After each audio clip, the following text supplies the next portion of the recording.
Escolher o que oferecer pode ser um desafio, mas acertar nunca foi tão fácil. Este Natal dê notícias. Ofereça uma assinatura do Público e garanta que a sua escolha chega com conteúdos em primeira mão. Porque boas histórias são bons presentes. Saiba mais em público.pt. Le pacifisme et tout ce qu'il recouvre, il est à l'ouest. Et les euromissiles, ils sont à l'est. We shall fight in the hills. We shall never surrender. Não estamos mais isolados. A solidariedade europeia não nos faltará. Diplomatas, um podcast de análise da atualidade internacional com Teresa de Sousa e Carlos Gaspar. Sejam muito bem-vindos ao último episódio de 2025 do Diplomatas, um podcast do Público e do IPRI. Eu sou o António Saraiva Lima e acompanham-me como habitualmente o investigador Carlos Gaspar e a jornalista e mais recente membro do Clube de Doutores deste país, Teresa de Sousa.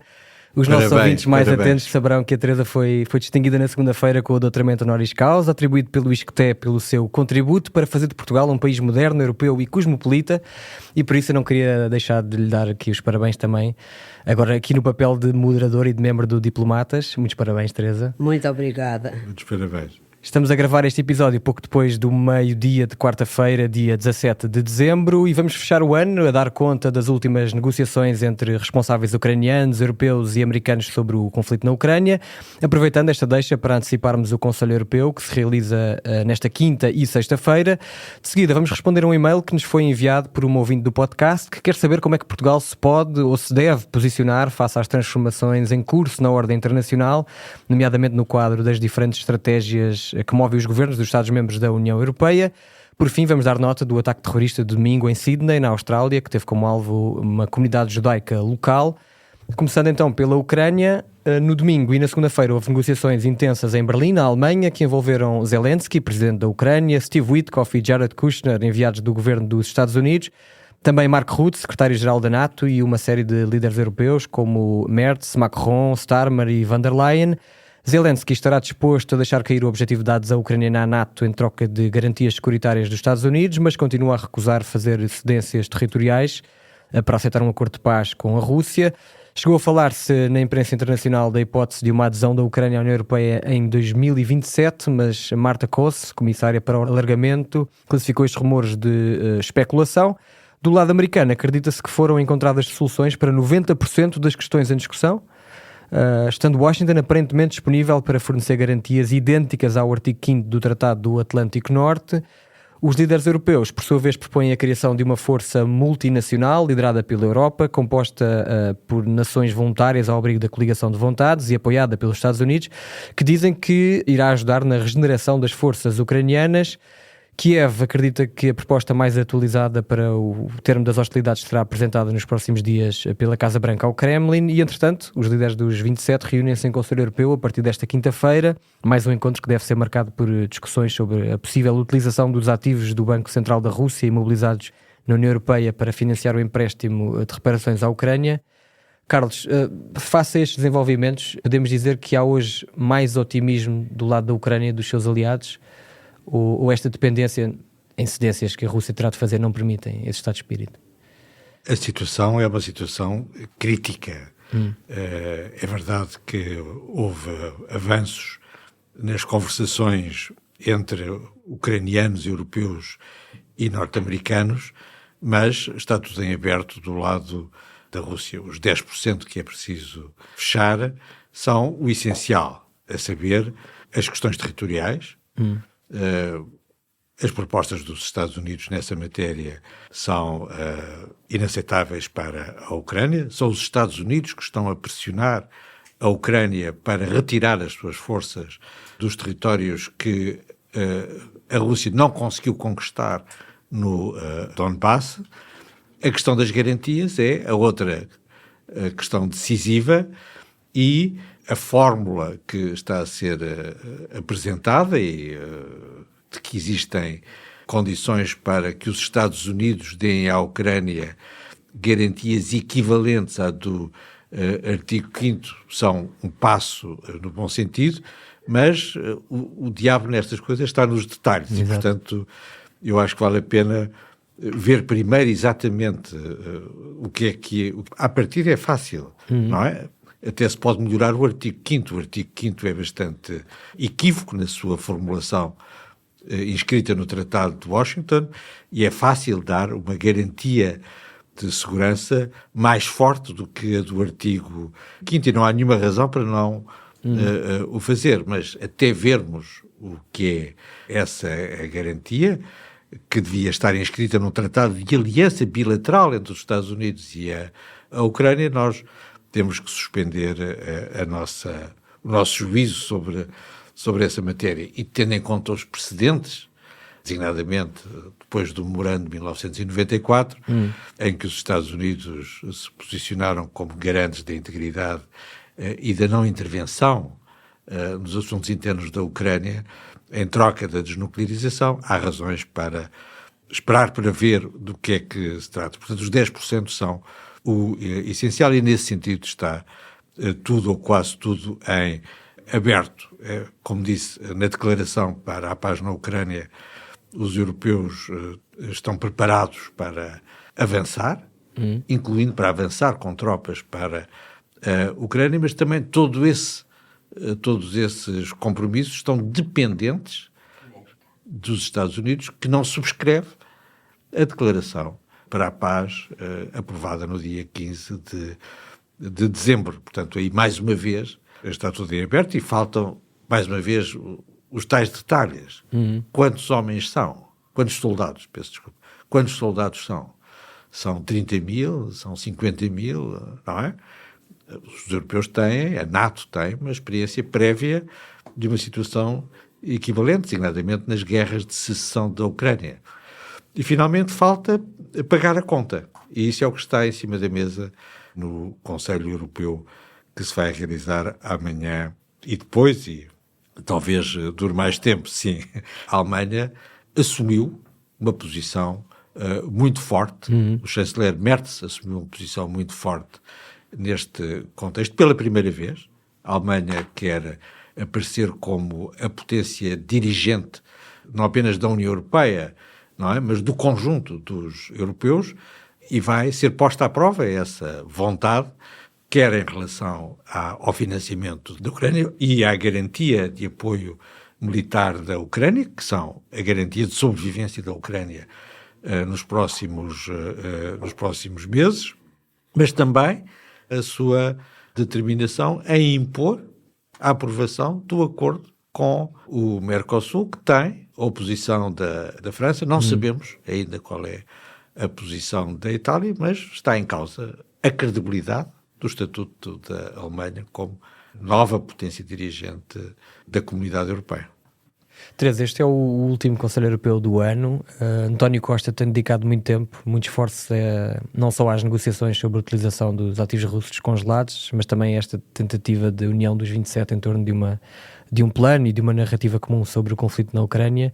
Eu perguntava-lhe até que ponto é que o sucesso ou o insucesso desta cimeira pode influenciar a análise que nós podemos fazer deste primeiro ano do ex-primeiro-ministro português à frente do Conselho Europeu. Pode, com certeza, não é só ele que está em avaliação depois desta cimeira, mas ele empenhou-se particularmente, o Presidente do Conselho Europeu, empenhou-se particularmente em resolver a questão do financiamento da Ucrânia em 2026 e 2027 nesta cimeira que começa amanhã.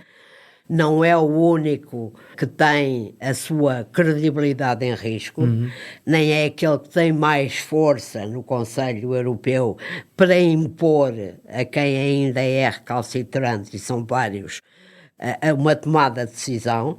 Como o Carlos dizia, o chanceler alemão tem aqui uma posição também de uma clareza absoluta e tem força mais do que o Presidente do Conselho Europeu para tentar, como diz o povo, torcer o braço aos recalcitrantes e, em primeiro lugar, naturalmente, ao Primeiro-Ministro belga. Mas António Costa joga aqui muito, sem qualquer dúvida. É ele que vai presidir aos trabalhos, é ele que vai, no fim de contas, decidir até onde a discussão deve ir. Eu contava-te há bocado, quando eu ainda fazia a cobertura dos Conselhos Europeus, que fiz durante muitos anos, nós definíamos os Conselhos Europeus, a sua complexidade, a sua dificuldade, conforme o número de camisas que os líderes europeus levavam na mala para a cimeira. Era a cimeira, a maior cimeira que eu cobri, foi a cimeira das 5 camisas, foi a cimeira de Nice em 2000, que era para rever o Tratado da União Europeia, distribuindo poder pelos Estados-membros, e quando se trata de distribuir poder, as coisas são naturalmente difíceis. Foi a cimeira das 5 camisas. Hoje, a maior parte dos jornalistas em Bruxelas falam da cimeira das 3 camisas, portanto irá até sábado, e aí quem coordena os trabalhos é o Presidente do Conselho Europeu, quem determina por onde é que segue a discussão, quando ela para, quando se começa, quando é preciso abrir espaço para negociações à parte, de bastidores para tirar o Vítor Orbán da sala, por exemplo. Exatamente, e mesmo para que Macron se encontre com o primeiro-ministro belga, o Merz se encontre com Meloni. Há sempre um jogo importante de encontros bilaterais ou trilaterais à margem das cimeiras, e aí António Costa tem de facto o comando da situação. Não lhe gabe a sorte, esta cimeira será extremamente difícil. E há bocado eu conversava com o Carlos Gaspar e eu escrevi imensas vezes sobre cimeiras europeias, esta cimeira histórica, fartei-me de chamar históricas as cimeiras europeias. Agora, eu acho que há aqui uma grande diferença, e aqui, se utilizarmos a expressão histórica, temos de pôr histórica com letra grande, porque o contexto em que esta cimeira se realiza não tem comparação com nenhuma das cimeiras da União Europeia antes da guerra, antes da eleição de Trump, a segunda nomeadamente, e só por estes 2 fatores é uma cimeira num contexto político completamente diferente. A União Europeia tem consciência hoje, não sei se isso traduzirá nas decisões necessárias, tem consciência que para Trump e Putin só há 2 coisas, a força e a escala, não há mais nada. Quem tem força manda, quem não tem força obedece. É o que Trump pensa da Ucrânia, sempre pensou, é o que o Putin pensa da Europa, até é um pouco o que Xi Jinping pensa da Europa. A Europa tem escala, 450 milhões de pessoas, 19,6% da riqueza produzida no mundo, não tem ainda a unidade e o pensamento estratégico necessário para transformar essa força somada e essa escala numa força política real. Eu acho que é isso que está em causa para a Europa neste momento. Afirmar-se ao nível no mundo em que, por causa da América e por causa da Rússia, a força e a escala passaram a ser decisivas. É este o grande teste que a Europa enfrenta nesta cimeira. Anda todo à volta do financiamento da guerra, da utilização, mas não anda só à volta disso. Anda também à volta da vontade europeia de, por exemplo, participar e liderar, como diz o comunicado dos 14 líderes europeus, uma força multinacional que tem vários objetivos, não só separar os contentores, mas também apoiar o próprio exército ucraniano a longo prazo, se houver reviravoltas. Mas, mais uma vez, essa vontade da Europa expressa naquele comunicado dos líderes e que vai, espero eu, ser expressa nesta cimeira, também vai sempre ter ainda a Washington, a Casa Branca. Muito dificilmente a Europa porá tropas no terreno, não é? Botas no terreno na Ucrânia, ou melhor, haverá muitos países com vontade de o fazer, a não ser as potências, a Inglaterra, a França, que têm mais à vontade nesse tipo de missões, se não tiver a certeza do apoio americano se as coisas correrem mal. Claro. É tão simples como isso. Só uma coisa final, que é sobre aquilo que o Carlos estava a dizer. Quais são as razões que hoje Putin tem para ceder? Que até agora não se deu nada. Portanto, passo final para haver um acordo de paz ou pelo menos um cessar-fogo na Ucrânia. Quais são as razões? Só há uma razão que o faria ceder. Uma pressão brutal dos Estados Unidos da América. Não é uma pressão europeia, não é uma pressão, seja de quem for, é uma pressão brutal sobre Putin dos Estados Unidos da América. E a minha pergunta é: Putin acredita neste momento que Donald Trump, depois de um ano de mandato, a pôr-se claramente do lado da Rússia, a ter a mesma lógica de comportamento de Putin, o que interessa é o poder, a força e a escala, vai ele dar as garantias à Ucrânia e à Europa de que exercerá essa pressão? Não sabemos. Muito bem, vamos manter-nos na Europa, mas focar aqui a nossa atenção mais para Portugal, porque esta semana recebemos um e-mail de uma ouvinte do podcast e aproveito para abrir aqui um parênteses para continuar a desafiar quem nos ouve a seguir o exemplo desta ouvinte e a enviar questões que queiram ver debatidas aqui no Diplomatas para antonio.lima@public.pt ou para podcasts@public.pt. Então, a ouvinte Daniela Alves quer saber o que é que o Carlos e a Teresa pensam sobre o posicionamento de Portugal face às transformações em curso no sistema de relações internacionais e na forma como alguns governos, nomeadamente o americano, estão a deixar cair estratégias e princípios de política externa com décadas de existência. Diz a nossa ouvinte: tendo em conta os novos eixos quase imperialistas que os Estados Unidos assumem na sua nova estratégia de segurança e a notória ausência de Portugal na discussão do caminho da União Europeia, como devemos interpretar as notícias sobre o alinhamento do governo português com os líderes pró-Rússia da Hungria e da Eslováquia no que diz respeito às políticas de asilo? Poderá este tipo de posicionamento ser um alinhamento com políticas nacionalistas anti-União Europeia ou será sobretudo um posicionamento mais para consumo interno alinhado com as políticas populistas que dominam a opinião pública? Mesmo sendo esta segunda hipótese, isso não demonstra a pouca importância que o governo português parece estar a dar à capacidade de influência da definição das políticas da União Europeia? Carlos, quer pegar por onde? São duas questões. A primeira, talvez a mais importante, tem a ver com a invisibilidade de Portugal. A Teresa outro dia perguntava numa das suas crónicas se Portugal ainda existia e, de facto, na política internacional a questão é inteiramente pertinente. Portugal quer evitar tomar posição sobre todas e quaisquer questões relevantes na política internacional e a sua política externa está dominada há meses por uma candidatura, terceira ou quarta candidatura a membro não permanente do Conselho de Segurança. O site, aliás, há um site especial no Ministério dos Negócios Estrangeiros que abriu esta a semana e que tem como principal destaque a bandeira da China. A bandeira da China... Eu vi que hoje ou ontem apresentaram um novo símbolo também. Exato, a bandeira da China é proeminente no site, é a bandeira do membro permanente do Conselho de Segurança que está, portanto há com certeza aqui uma relação ou eletiva ou afetiva, não sabemos bem, que presida esta candidatura. Não faz sentido. Não faz sentido.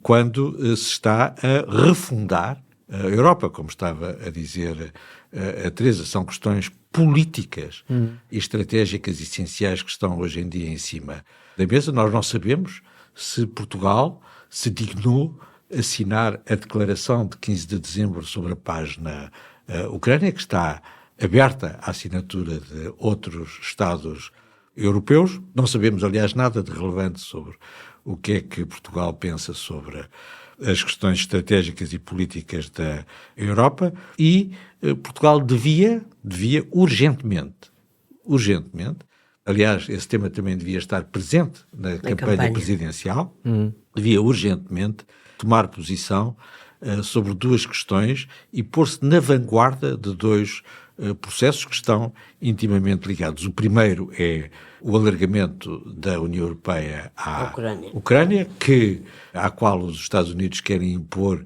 uma data. Nem tudo o que vem dos Estados Unidos é necessariamente mau. E também a construção da defesa europeia. São duas questões que estão intimamente ligadas, são as duas questões fundamentais da refundação da Europa. Portugal devia estar na vanguarda dos dois processos, escolheu estar ausente. Teresa, em relação a este alinhamento que a ouvinte denuncia do governo português com a Hungria e a Eslováquia, nomeadamente nas políticas de asilo? Bom, o ouvinte põe a questão de ser sobretudo uma questão para consumo interno, sim. Mas não deixa de ser, para consumo interno, depois do debate que houve em relação à lei dos estrangeiros e à lei da nacionalidade, já se percebeu que o governo tem essa tecla constante de dizer que há muitos imigrantes, que há muitos refugiados, que a nacionalidade agora foi chumbada pelo Tribunal Constitucional, que há uma nacionalidade, há portugueses de primeira e há portugueses de segunda, portanto este governo escolheu pôr esta questão no centro do início da sua segunda legislatura e, portanto, é para consumo interno, naturalmente, embora não tenha nenhuma justificação. Quando a União Europeia faz, de acordo com a Lei de Imigração e Asilo, a redistribuição dos imigrantes, conta com realidades nacionais. Claro.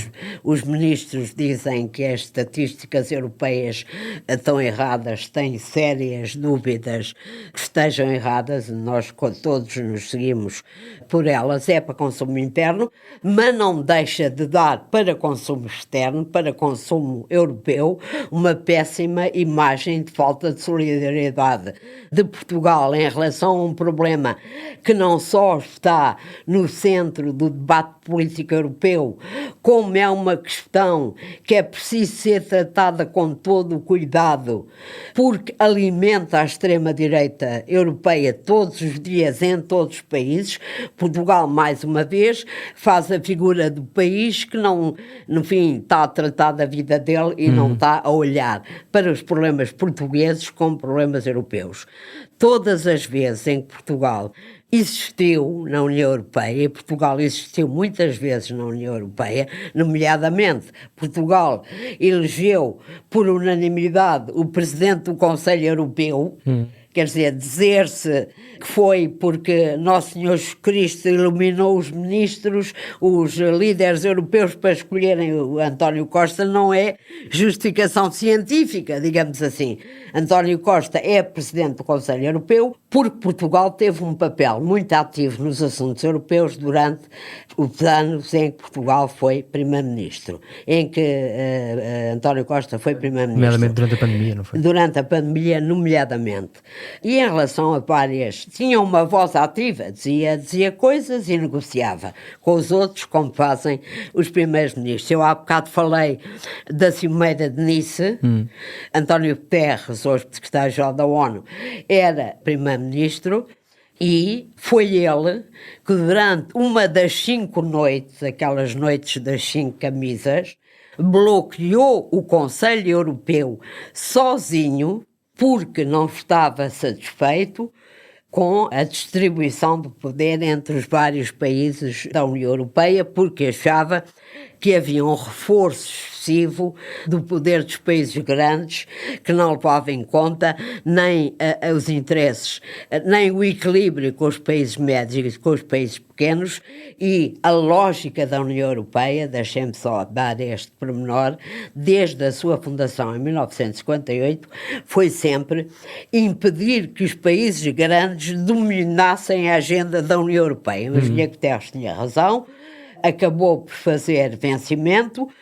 Já tivemos um presidente da Comissão, Durão Barroso, que também não foi escolhido para presidente da Comissão por obra e graça do Divino Espírito Santo, teve algum mérito para conseguir isso. Portanto, dizer Portugal pode existir, deve existir, e quando não existe é porque os líderes políticos, responsáveis políticos portugueses, o governo português, não leva a sério, nem, digamos, faz aquilo que tem de fazer para que Portugal exista em Bruxelas, quando as grandes decisões que nos afetam são tomadas e onde devemos estar presentes. Em relação à Ucrânia, em relação a este momento terrível que a União Europeia está a enfrentar, Quer dizer, já o conselho começa quando os nossos ouvintes ouvirem este podcast. Sim. Já não há muito tempo para ouvirmos o nosso primeiro-ministro. O nosso ministro dos Negócios Estrangeiros, apesar de tudo, tem uma noção maior do que é a Europa e de como é que nos devemos posicionar, não são todos iguais, mas ainda não vimos o nosso primeiro-ministro dizer o que vai fazer, o que está em causa para os portugueses. E quando nós ouvimos Merz, o chanceler alemão, a dizer que acabou a paz americana, ou disse textualmente, quando ouvimos uma série de primeiros-ministros europeus de pequenos, grandes e médios países dizer aos seus eleitores, aos cidadãos dos seus países, que o que se joga hoje na Europa é a paz ou a guerra, e não ouvimos nada que se assemelhe aqui em Portugal, devemos ter, para concluir, alguma preocupação. Muito bem, para fechar, eu pedia-vos um comentário breve ao ataque terrorista e antissemita de domingo na praia de Bondi, em Sydney. Teve como alvo uma comunidade judaica local que celebrava o Hanukkah. Foi levado a cabo por 2 pessoas, um pai e um filho. Fez 15 mortes, incluindo uma criança, e dezenas de feridos. A polícia australiana suspeita de inspiração no Daesh e o governo já está a rever a sua legislação relativa ao uso e porte de armas. Carlos, que ilações é que devemos tirar deste ataque? Desde logo que o apelo que foi feito não só pelo Hamas, mas por vários movimentos jihadistas de lançar uma intifada global a seguir aos massacres de outubro de 2023, onde morreram mais de 1000 judeus atacados pelas milícias do Hamas. Esse apelo à intifada global tem um eco, talvez não um eco global, mas um eco forte e consequências fortes nos países ocidentais, nas democracias ocidentais. E há aqui também um novo padrão que já tínhamos constatado em França, vários sítios em França, no sul de França designadamente, em Manchester, na Inglaterra, também nos Estados Unidos, que são ataques às comunidades judaicas durante atos de culto. Ou em celebrações religiosas, em sinagogas e fora das sinagogas. Portanto, efetivamente, há uma intifada global, há uma mobilização dos jihadistas para matarem judeus nos países ocidentais, a par de uma banalização do antissemitismo num número importante de países ocidentais. O caso da Austrália é paralelo àquele que existe nos Estados Unidos ou mesmo em França, em que no passado a esquerda era o partido das comunidades judaicas e agora o Partido Democrático nos Estados Unidos, o Labour na Austrália, são partidos anti-Israel e com posições fortes, como a do primeiro-ministro albanese, que impôs o reconhecimento do Estado palestiniano, sem nenhuma razão aparente. Esses partidos viraram e deixaram as comunidades judaicas, de certa maneira, mais exposta perante esta vaga de violência jihadista. Teresa, concorda que não diria o governo da Austrália, mas os governos ocidentais não têm feito o suficiente para travar o crescimento do antissemitismo, nomeadamente durante a guerra de Israel na faixa de Gaza? Quer dizer, o que eu concordo é que os governos das democracias liberais, em geral, não têm feito o suficiente para travar o discurso de ódio contra os judeus, contra os imigrantes, contra seja quem for, de uma maneira, não estou ainda a responsabilizá-los, o fenómeno é novo, exige fórmulas novas de fazer este combate, mas a generalização do discurso de ódio nas democracias liberais não é tanto a generalização, a banalização. Tornou-se possível. Está na base, creio eu, de todas as formas de atentados desta natureza, seja contra judeus, seja contra quem for.